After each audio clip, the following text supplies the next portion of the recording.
ஒவ்வொரு பௌர்ணமி தினமும் ஒவ்வொரு கடவுளுக்கான விசேஷ தினமாக தான் முன்னோர்கள் ஏற்படுத்தி வச்சுருக்காங்க. திருமணம் தள்ளி போகிறது, திருமணம் நடந்து பிரச்சனையாகி பிரிஞ்சு போனது, இந்த மாதிரியான தொந்தரவுகள் நிறையா இருந்திருக்கும். இப்போ நீ பொண்ணு கொடுக்குறியா, நான் பையனை எடுத்துக்கிறேன், அப்போ 2 பேரும் கலந்து பேசி ஒரு திருமணத்தில் தான் இன்னொரு திருமணமே முடிவாகுன்ற ஒரு ஐதீகம் இருந்திருக்கு. அந்த காலத்தில் வழக்கப்படுத்தி வச்சுருந்தாங்க.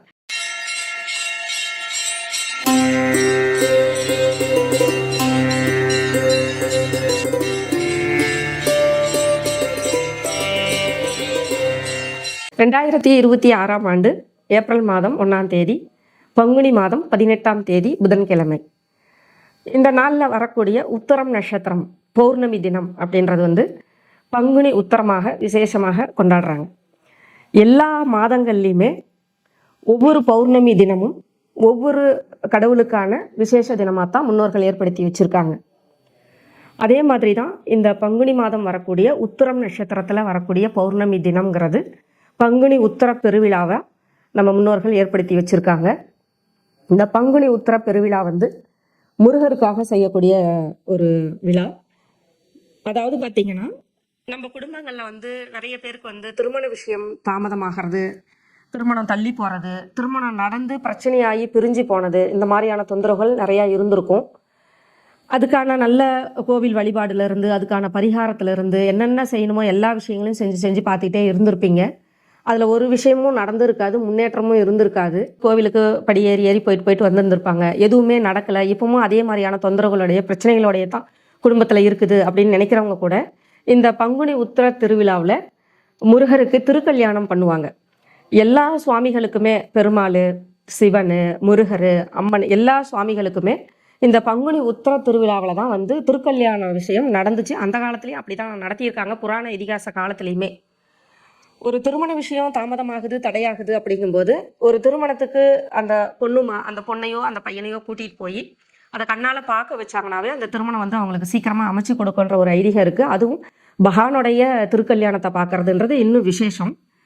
ஸோ அந்தந்த ஊர்களில் அவங்கவுங்க ஊர் வழக்கப்படி பார்த்திங்கன்னா அந்த பங்குனி உத்திர பெருநாள் அன்னைக்கு தேர் இழுக்கிறதும், திருமணம் செஞ்சு சுவாமிக்கு கண்ணால் திருமணம் செஞ்சு பார்க்குறதும் செஞ்சுக்கிட்டு இருப்பாங்க. அப்போ உங்கள் ஊர் வழக்கப்படி உங்கள் ஊருக்கு பக்கத்தில் இருக்கக்கூடிய முருகர் கோவில் எதுவாக இருந்தாலும் அங்கே முருகருக்கு திருக்கல்யாணம் கண்டிப்பாக பண்ணுவாங்க.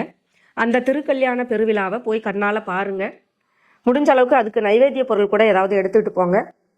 இது எப்படின்னா, அந்த காலத்தில் கூட பார்த்திங்கன்னா, ஒரு திருமணம் நடக்குதுன்னா ஒரு 10-15 நாள் விசேஷம் வைப்பாங்க. சொந்த பந்தங்கள்லேருந்து எல்லாருமே பார்த்திங்கன்னா பொண்ணு பையனை குழந்தைங்கள கூட்டிகிட்டு 10 நாளைக்கு முன்னாடியே வந்தாங்க. எல்லாரும் விருந்து சமைப்பாங்க, சாப்பிடுவாங்க. இன்னார் வீட்டு பொண்ணு, இன்னார் வீட்டு பையன், இன்னார் வீட்டு பையன், இன்னார் வீட்டு பொண்ணுன்ற மாதிரி கலந்து பேசிப்பாங்க.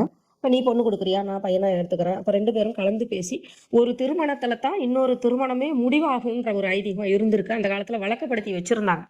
அப்போ இந்த பொண்ணு திருமணம் ஆகாத இருக்கா, நம்ம பையனுக்கு எடுக்கலாம் அப்படின்ற மாதிரியான விஷயங்களை அந்த விசேஷ டைமில் தான் பார்த்து கலந்து பேசி திருமணத்தை பண்ணியிருக்காங்க. ஒரு திருமணம் இன்னொரு திருமணத்தை ஏற்படுத்தி வைக்கக்கூடிய சுப நிகழ்வாக தான் இருந்திருக்கு. ஆனால் இப்போ அந்த மாதிரி வழக்கத்தில் நமக்கு இல்லை. முகூர்த்த நேரங்கிறத மட்டும் வச்சுருந்து சில பேர் பார்த்திங்கன்னா அதை அதை என்ன சொல்லுவாங்க, வாட்ஸ்அப்பில் அனுப்புறது, பத்திரிக்கையே இல்லாமல் கூட நம்ம அனுப்பி விடுறது, வாட்ஸ்அப்லேயே பார்த்து வாழ்த்து சொல்கிறது, இந்த மாதிரி குறுகிய காலகட்டமாக போயிடுச்சு. விசேஷங்கள்லாம் கலந்துக்கிறது. அதே மாதிரி பசங்களை கேட்டாலும் பார்த்திங்கன்னா, நான் படிச்சிட்ருக்கேன், வேலைக்கு போகிறேன், வெளிநாட்டில் இருக்கேன், என்னால் விசேஷத்துக்கெல்லாம் வர முடியாது, எனக்கு டைம் இல்லை, கெட்டு போயிடும், வேலை கெட்டு போயிடும்ன்ற மாதிரி விசேஷத்துக்கும் வரமாட்டேங்கிறாங்க. பேரண்ட்ஸும் கூட்டிகிட்டு போக மாட்டேங்கிறாங்க. ஸோ இந்த மாதிரிலாம் இருக்கும்போது இன்னும் திருமண விஷயம் தாமதமாகிறதும் தள்ளி போகிறதும் நடக்குது. இப்போ முருகருக்கு திருக்கல்யாணம் பங்குனி உத்திர பெருவிழா அன்னைக்கு நடக்குது அப்படிங்கும்போது உங்கள் வீட்டில் திருமணம் ஆகாத குழந்தைகள் இருக்கிறாங்க, திருமணம் ஆகி பிரிஞ்சு போன குழந்தைகள், திருமணம் கைகூடி நின்று போகிற குழந்தைகள் இருக்காங்க. இவங்களாம் இருக்காங்கன்னா அவங்கள கண்டிப்பாக அந்த உத்திர பெருவிழாவுக்கு கூட்டிகிட்டு போய் முருகனுடைய திருக்கல்யாணத்தை கண்ணால் பார்க்க வைங்க, நல்லா சேவிச்சிட்டு வாங்க. உங்களுக்கு இது ஒரு பரிகாரமாக இருந்து அந்த குழந்தைங்களுக்கு உடனே கல்யாணம் நடக்கக்கூடிய சூழ்நிலையை ஏற்படுத்தி கொடுப்பாங்க. முருகனுடைய அருள் பரிபூர்ணமாக கிடைக்கும். இது பார்த்திங்கன்னா உங்களுக்கு ஏப்ரல் மாதம் 1ஆம் தேதி, பங்குனி மாதம் 18ஆம் தேதி வந்துட்டுருக்கு இந்த பங்குனி உத்திர பெருவிழா.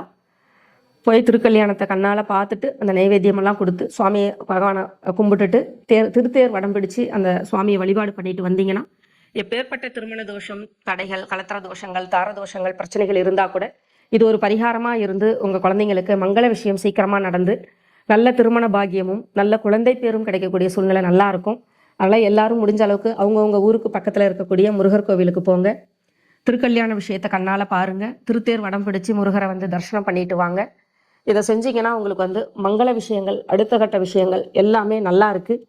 திருமணம் தாமதம் தடை எல்லாமே வந்து தங்கு தடை இல்லாமல் நடக்கக்கூடிய வாய்ப்பு இருக்குது. திருமுருகருடைய அருளையும் அவருடைய அனுகிரகத்தையும் எல்லாரும் வந்து பெறணும்னு வேண்டிக்கிறேன். நன்றி, வணக்கம்.